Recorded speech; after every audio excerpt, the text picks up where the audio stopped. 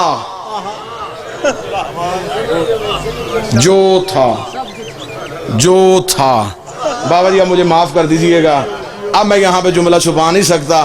اب طریق نے یہاں پہ ڈنڈی ماری ہے, مورخ نے اسلامیات اور دینیات میں لکھا ہے فلاں بندہ اپنے گھر میں گیا, اس نے دیواروں پہ ہاتھ مارے, سوئی بھی نہ چھوڑی, سب کچھ اللہ کی راہ میں دے دیا. اس نے اتنے اونٹ اللہ کی راہ میں دے دیے, اس نے اتنے کنویں اللہ کی راہ میں دے دیے. قرآن منبر پہ لے کے آؤ, میں قرآن سر پہ رکھ کے طریق کا ضامن ہو کے اعلان کرنے کے لیے تیار ہوں. کسی نے بھی اللہ کی راہ میں نہیں دیا تھا, جس نے بھی دیا ڈبل کروانے کے چکر میں دیا, دگنا کروانے کے چکر. اگر کسی نے اللہ کی راہ میں دیا ہوتا تو خدا قرآن میں ذکر کر دیتا. نہ میں دلیل دیتا ہوں, پریشان نہ ہوں گے آپ, میں دلیل دیتا ہوں. اگر کوئی اللہ کی راہ میں دیتا, خدا قرآن میں آیت بھیجتا, جنہوں نے دیا ان کی روٹیوں کا بھی ہے, جنہوں نے نہیں دیا ان کے اونٹا بھی کوئی نہیں. اب گئے جو تھا لا کے حضرت ابو طالب کے بھائی, شاید میں اسی موڑ پہ بات ختم کر دوں. بڑا بہترین, بڑا لطیف سا خطابت کا ایک نقطہ آپ کے حوالے. بابا جی اب گئے جو تھا لا کے حضرت ابو طالب کے صحن میں رکھا. کہنے لگے ابو طالب ہم نہیں جانتے وہ کون ہے, سامان دیا تجھے, دگنا لینا ہے تیرے گھر سے آگے. حضرت ابو طالب کا سامان یہاں رکھو, چلے جاؤ. جب تجارت کا قافلہ واپس آئے, ادھر نہیں جانا, ادھر آنا, میں تمہیں یہ مال دگنا کر دوں گا. اب سامان رکھ کے چلے گئے. ایک بندہ بھی خاموش رہ گیا تو میں سمجھوں گا کہ میری محنت ضائع ہو گئی. سامان رکھ کے چلے گئے. حضرت ابو طالب نے مسکراتے ہوئے اپنے نوکر کو کہا, خدیجہ کے نوکروں کو بلا. بی بی خدیجہ کے نوکر آئے. حضرت ابو طالب کا سامان پورا کرو, یہی چوری ہوا تھا. ہائے ہائے ہائے ہائے ہائے ہائے ہائے, سامان پورا کرو.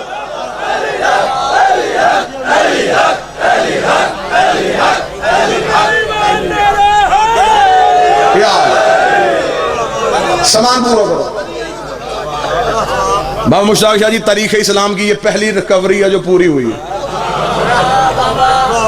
چور اپنے ہاتھوں سے سامان مالک کے گھر چھوڑ کے چلے گئے.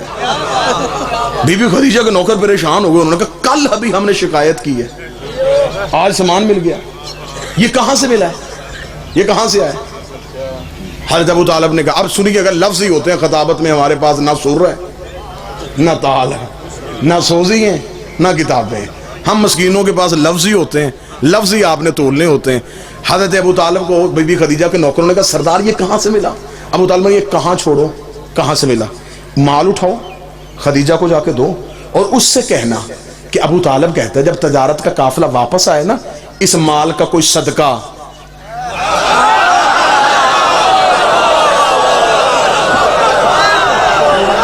اس کا کوئی صدقہ انہیں دے دیں. ابھی اسلام نہیں آیا,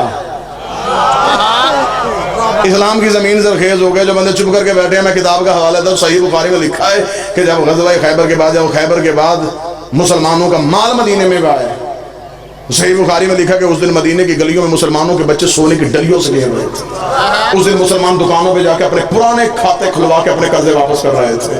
اس دن اسلام امیر ہو گیا تھا. ایک ایک صحابی کے حصے میں صحیح بخاری کہتی ایک ایک کنتار سونا آیا تھا. کنتار کسے کہتے ہیں؟ ایک اونٹ کی کھال میں جتنا سونا آ جائے وہ ایک ایک صحابی لے کے اپنے گھر آیا تھا. اور اسی طریقے سے مسلم مشکات میں لکھ دیا گیا کہ جب میرے مولا علی گھر میں آئے تو ہاتھ میں خون سے بھری تلوار تھی. سیدہ اپنے مقام سے اٹھی, امتحان دے کے کہتی ہیں یا علی میں نے بوز و کمبر سے سنا ہے آج اسلام امیر ہو گیا ہے, آج مسلمانوں کے بچے سونے کی ڈلیوں سے کھیل رہے ہیں, اور یہ بھی میں نے سنا ہے مذہب کو بھی آپ نے قتل کیا ہے, قلعہ قموس پہ علم بھی آپ نے گاڑا ہے, یا علی فتح بھی تیرے صدقے سے ہوئی ہے. آپ کا کوئی مال پیچھے آ رہا ہے, آپ کا کوئی سونا پیچھے آ رہا ہے. علی مسکرا کر میرے آقا کی بیٹی, میرے مولا کی بیٹی, تجھے نہیں پتا وہ صدقہ تھا, ہم سید ہے, وہ صدقہ تھا,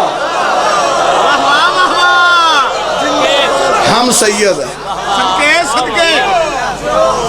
صدقہ کھانے والا سید نہیں ہوتا, اور جو سید صدقہ کھا لے پھر اسے علی ولی اللہ سمجھ میں نہیں آتا.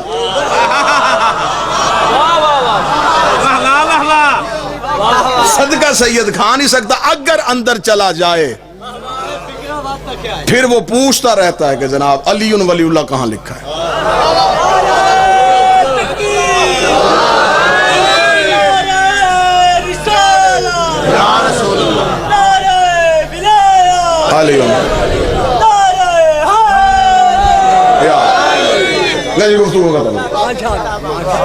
اس مال کا کوئی صدقہ نہیں دے. چلے گئے بی بی خدیجہ کے نوکر، جا کے بی بی کو خبر دی کہ بی بی سامان تو سارا مل گیا. بی بی کا سامان سارا مل گیا. پھر کہنے لگے وہ ابو طالب نے کہا ہے کہ اس مال کا کچھ صدقہ. تری کہتی ہے کہ جب تجارت کا قافلہ واپس آئے 80,000 طلائی سونے کے دینار بی بی خدیجہ کو پہلے سے زیادہ منافع ہوا، کیونکہ اگلی رات جب تجارت کا قافلہ گھر سے نکلا چور محافظ بن گئے تھے. 80,000 طلائی دینار پہلے سے زیادہ منافع ہوا. 80,000 طلائی دینار کو یوں اپنی چادر میں لے کے، اب پھر میں لفظ قیمتی کہنے لگا ہوں، کوئی منت نہیں، جو بول پڑے گا نوکر پہ احسان کرے گا. یوں 80,000 طلائی دینار اپنی چادر میں لے کے کائنات کی پہلی خمس دینے والی عورت سیدوں کے گھر حق دے کے گئی. یوں آ کے مار رکھا. حضرت ابو طالب نے 80,000 طلائی دینار دیکھے. دور کون تھا جب لوگ ایک وقت کی روٹی کو ترستے تھے. حضرت ابو طالب نے کہا خدیجہ یہ کیا؟ فرمایا یہ سب کچھ آپ کی ذہانت کی وجہ سے ہوا ہے، یہ آپ کا حصہ ہے، میں آپ کو دینے آئی. حضرت ابو طالب مسکرا کے کہا خدیجہ تجھے نہیں کسی نے بتایا کہ ہم اجرت لے کے احسان نہیں کرتے؟ اس نے کہا اگر آپ اجرت لے کے احسان نہیں کرتے پھر ہم بھی شرمندگی کی زندگی نہیں جیتے. احسان کیا ہے کچھ رکھیں. ابو طالب رکھتے نہیں تھے، خدیجہ اٹھاتی نہیں تھی، درمیان میں توحید اتر آئی. حضرت ابو طالب نے کہا احسان کرنا چاہتی ہے پر ایک احسان کر، بھتیجا میرا جوان ہے. حکم کیا تھا میرے بھائی نے، یہی سطر پڑھ دیتا ہوں، میرے بڑے بھائی عبداللہ کا بیٹا ہے، نام اس کا محمد ہے. اگلا جو تیرا تجارت کا قافلہ جائے اس میں میرا محمد ساتھ لے کے جانا، ہم تمہیں بتائیں کہ ہم کون ہوتے.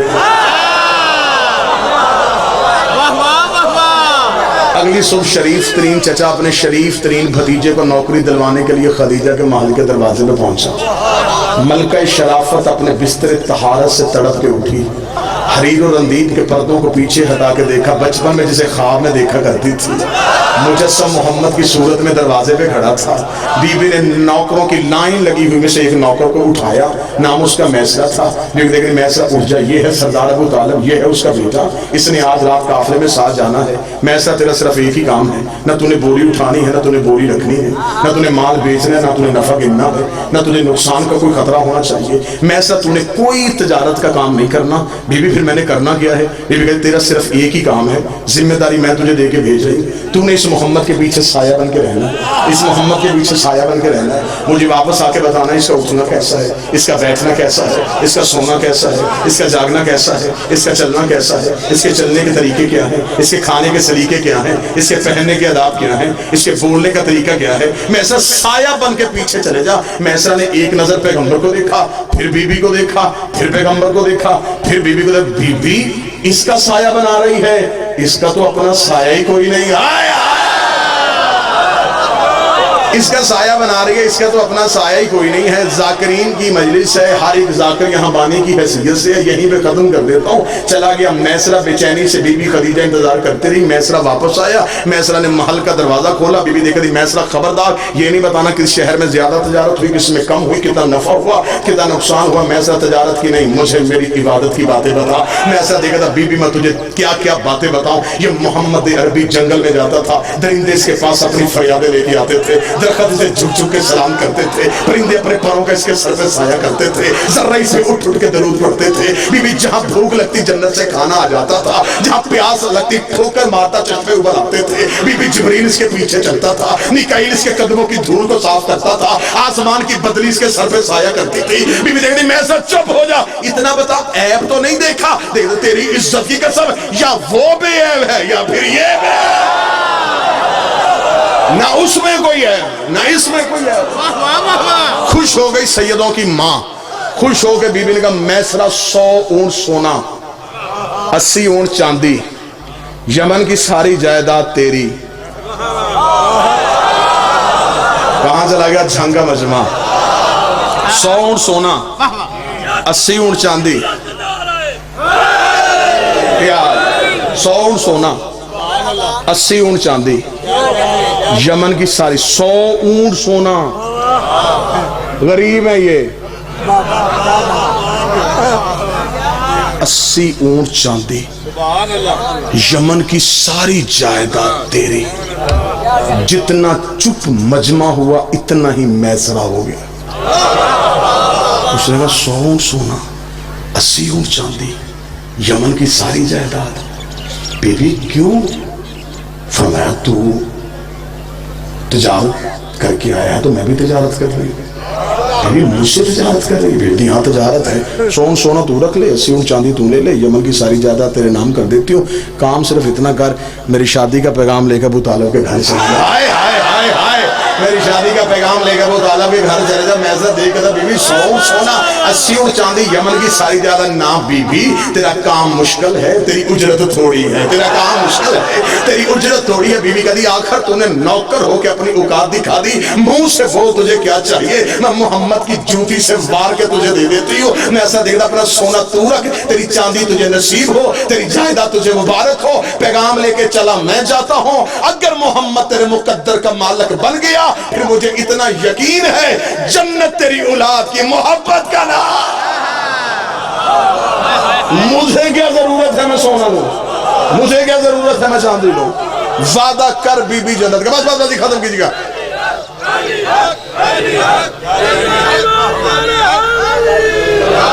وعدہ کر بی بی جنت کا، وعدہ ہو گیا جنت کا، چلا گیا میسرہ۔ اب یہاں پہ چند بندوں کے ذہن پہ سوال آ گیا، وہ خطیب بھی کیا جو مجلس پڑھے اور چہرے نہ پڑھے؟ جی پیغام بی بی نے بھیجا؟ ہاں ہاں بی بی نے بھیجا۔ اگر پیغام نبی بھیجتے آج مولوی بھونک دیتا، مالدار جو تھی